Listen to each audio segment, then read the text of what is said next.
Get ready to take notes dahil may paandar na recipe na naman tayong matututunan tonight dito sa Mars Masarap. Tikman natin itong chicken rice and cheese pops ni Mars Dayan. Ay, excited na Yes! Alright, super dali lang itong gagawin natin. Ito yung tawag na chicken rice and cheese pops. Perfect na perfect! Lalo na dun sa mga mommies na on the go, na para pambaon nila. So, ang gagawin lang natin, of course, meron na tayong oil sa ating pan. Yan.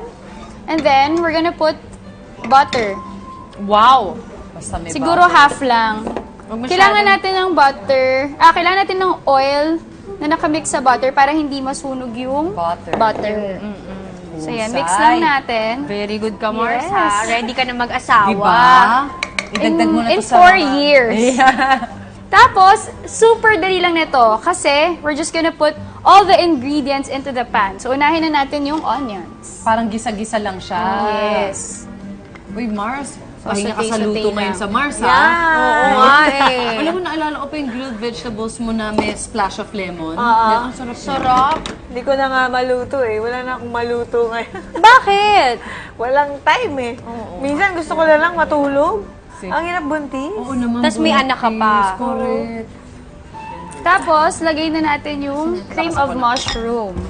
So, itong cream of mushroom, super dali lang nito kasi marami naman tayong mabibiling ready-made na. Totoo, Yes, nasa nakakan. lata. Hindi ko So, ma-imagine lagay lang paano natin. kinikream ang mushroom. Di ba nga? May cream pala ang mushroom. Cream of So, cream. mix lang natin. Okay, so halo-halo. Halo-halo, and then lagay na natin yung chicken. Itong chicken, na-boil na natin siya sa water na may salt and pepper. Nice. Tapos parang dinurog-durog or Oo, ginupit-gupit cubes sa maliliit. Into cubes. Kasi nga toppings nga naman, Mars, kailangan bite size. Excited ako dito sa process. Medyo kakaiba at cute siya. Saka may rice at cheese. Di ba? Masarap. Oo, masarap. May cheese. Yan. Tapos, after nyan, lagyan na natin yung rice. So, siguro nice. half.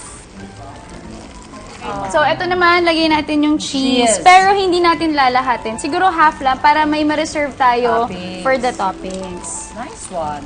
Saya nang kasama sa niluluto yung cheese. Oo. Sarap. Oh, diba? Alam mo, favorite na ginagawa dati bagets ako, fried rice, tapos sama ko na yung corned beef, pagkatapos ko mag-isa, lagyan ko ng cheese spread. So, naglalagay talaga ako ng cheese sa kanin dati. Ang sarap.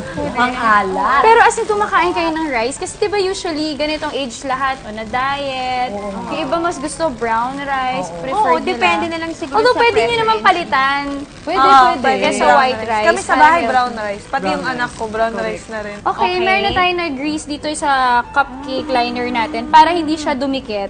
So, ililipat lang natin siya dito and then we're gonna bake these for only 15 to 20 minutes for 150 degrees Celsius lang. Pwede palang So, merienda super ni bilis Apollo lang. yan, no? Pwede na siya patayin, ano? Pwede na Ayan. natin siya patayin. Tapos ito, pang-scoop. Kunin ko lang yung lalagyan ng pan.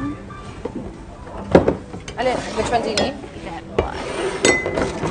Kukunin mo na cheese. Yes. Alright. Yan. Tapos, lalagay lang natin siya dito. Sarap niyan. Di ba? Pakibilis. O, yung buntis. Gutom na yung buntis. Ano, saan ka ba naglilihi ngayon? Cha. Parang parang lapu-lapu. Uy, fish! Lapu-lapu. Nung first trimester ko, kamatis. I love Healthy. kamatis. Sabi nila, kung ano I ba yung tried. craving mo, yun yung kailangan ng katawan mo. Oo nga Ay, daw. totoo ba? Yes. So, kung nakakamatis, siguro more vitamin C or what, lycopene. Parang na-overdose na nga ako ng vitamin C. Galing mo pala, Mars, magluto eh. Pwede na. Diba? Expert! Super. Walang inig, Wala. hindi ka naman clumsy. Correct. Walang bakas. Tsaka ang linis. At ang linis na. Wow. Biglang nahulog na. Nabate. Ayan. Tapos tumalsik sa akin. Ayan. So, ngayon, Malas. of course, excited na tayo. Lalagay lang natin yung toppings. My favorite part. Ito, more cheese, more fun. Ayun, no? Ay, ang sarap nito. Sana yung mga anak ko kumakain ng cheese. Bakit Ako pop? din, Nathan doesn't like cheese. Ay, favorite ko ang cheese. Siguro, Ako din. well, ako, I don't like cheese so much. Talaga? Kung mga Tapos- Mars, hindi ko siya hahanap-hanapin. Ayoko Meron, favorite ko okay. cheese. Ayos lang. Ako din ma-cheese. Ikaw, Mars, ma-cheese ka ba? Gusto ko yung parang mga white cheese, ganyan. Kesong puti, Gusto mo ganyan. mamahalin, brie. Mahal ba yun? Hindi bang kesong puti lang yun? Puti. Kami ka naman. Kasi hindi mga kesong puti lang. Sabi niya, Brie, alam ko kasi kung gano'ng kamahal yun. Baka tumbling Natikman ka ko din. naman yun sa mga yamanin ko. So, yan, lalagay na natin siya dito sa Mahal yan, pan. diba? Lalagay nila ng Lalagay coffee. niya. Okay, i-bake lang natin siya Dahan-dahan, for Mars, mainit yan. 15 to 20 minutes. Ito yung Okay. ano, pang...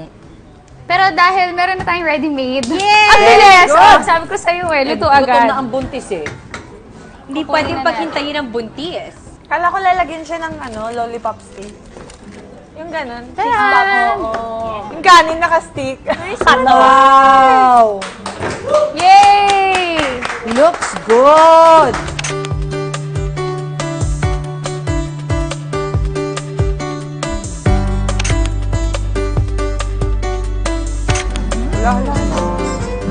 Sarap! Pwede. Sarap. It's good. Masarap, convenient, tsaka naka-portion na. Diba?